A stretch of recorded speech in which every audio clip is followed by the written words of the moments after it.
আপনার নাম কি? আর আছে বাইরে কেউ আছে? 8 বছরের বাচ্চা নিরাপদ না মা ছাড়া, মায়ের কাছে থেকে। তাহলে আমাদেরকে যারা রাজনীতি মানে কর্মী আছে, নেত্রী আছে আওয়ামী লীগের, তাদের বাচ্চারা, তাদের মেয়েরা কিভাবে সুরক্ষা পাবে? সেটা কি তারেক রহমান দিবে? সেই সুরক্ষা কি তারেক রহমান দিবে? তার দায়িত্ব নিবে কি তারেক রহমান? কেন?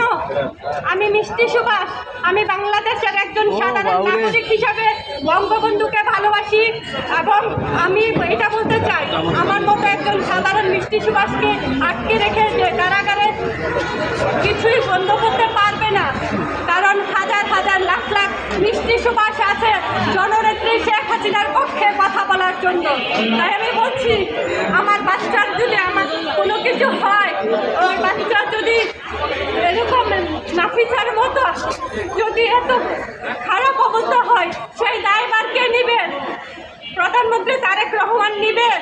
সেটা আমি জানতে চাই। নিবে কি? আমার বাচ্চার ড্রাইভার কি সে নিবে? কেন আমাকে মিথ্যা মামলা দিয়ে হয়রানি করছে?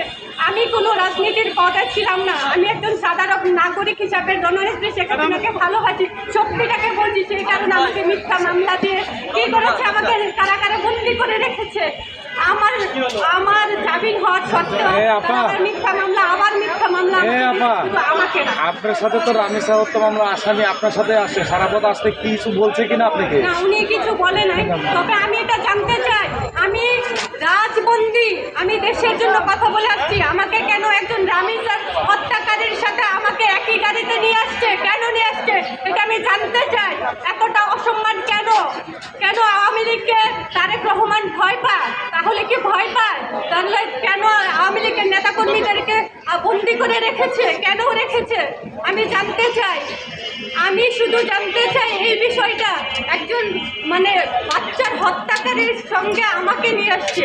আমি তো হত্যা করিনি, আমি একজন বাংলাদেশের সাধারণ নাগরিক হিসাবে দেশের জন্য কথা বলেছি। আমি কথা বলেছি, সত্যি বলেছি, আমি মিথ্যার সাথে তো না। আমাকে কেন খুনির সাথে নিয়ে আসা হলো? এই কারণে আমি জানতে চাই। আর আমার বাচ্চার কোনো ক্ষতি হলে তারেক রহমান সেই দায়ভার যেন নেয়। কারণ রামিসা হত্যার আপনি কি চান? রামিসার হত্যার সঠিক সেটাই আমি চাই।